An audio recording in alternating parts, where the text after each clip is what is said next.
bërëb bi ñu duppee complexe Cheikh Omar Niass fii la tukkib nemmeeku bi dooree école bi nag nga xam ne nii ñi fiy jàng duñ fay dara ak jumaa ji nag mooy wane nag liggéey bu am solo bi nga xam ne def nañ ko ci koñ bi nga xam ne nii moom mooy Jaleñ nekk ci Kaolack bi ñu paree fii nag délégation bi dem na fi nga xam ne nii moom mooy poste santé Farabougou nekk ci Guinguinéo bërëb bi nag ko taxawal moom mooy El Hadji Sidi Mokhtar Camara ci atum 1996 bërëb bi nag ñi nga xam ne ni ñoom ñoo waa AGEROUTE ñu ngi koy defaraat beneen bërëb bu ñu nemmeeku nag moom mooy complexe Oumar Ben Khattab ak internat bi nga xam ne dañ fi jàng alxuraan ndaw yi nga xam ne nii dañoo am laabo ci wàllu gis-gis muy l'école boo xam ne nii day amal liggéey bu am solo ci wàllu réseaux sociaux yi nag duppee Al Badri moom jàppale na bu baax ngir ñu defaraat ko ci anam yu mucc ayib fexe nag ba mu nekk l'école boo xam ne nii wàllu waqf da ci am solo bu baax pàcc bu mujj ci tukkim nemmeeku bi nag mooy dem bi nga xam ne dem nañ ko ci kër waa Abdou Hamid Kane ak tamit dem seeti ki nga xam ne nii moom mooy xalif général Fayda Tijaniya ak xalifu Léona Niassène. gis nañ ni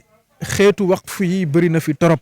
ñi ko taxawal ci anam tamit boo xamante ne bi mucc ayib mun naa ci joxe rek ay exemple visité nañ waqf boo xamante ne bi waqf école institut islamique El Hadji Omar Niass boo xamante ne bi waqf école la waaye tamit def ci boole beneen waqf productif boo xamante ne bi dañ koy loué lépp la fay jóge li fay jóge moom mooy téye daal di doxal li nga xamante ne mooy école bi loolu nag xeetu waqf modèle la boo xamante ne moom la ñuy soññ nit ñi dañ ko def gis nañ tamit ay yeneen xeetu waqf lu mel ni waqf yoo xamante ni c'est des centres et des postes de santé loolu tamit lu muy wane mooy waqf tey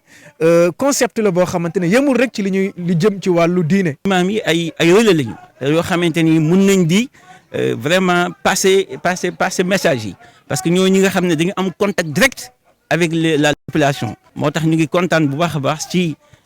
waxtaan bi nga am ak Cheikh Mahi Niass léegi nii. lii nag mooy wane ne li ñu duppee waqf am na solo trop fi Sénégal solo si nga xam ne nii am na ko ci tàggat imaam yi waaye tamit yeneen askan yoo xam ne nii dañuy amal liggéey bu am solo. day mel nag waxtaan nañ ko fii ci Kaolack.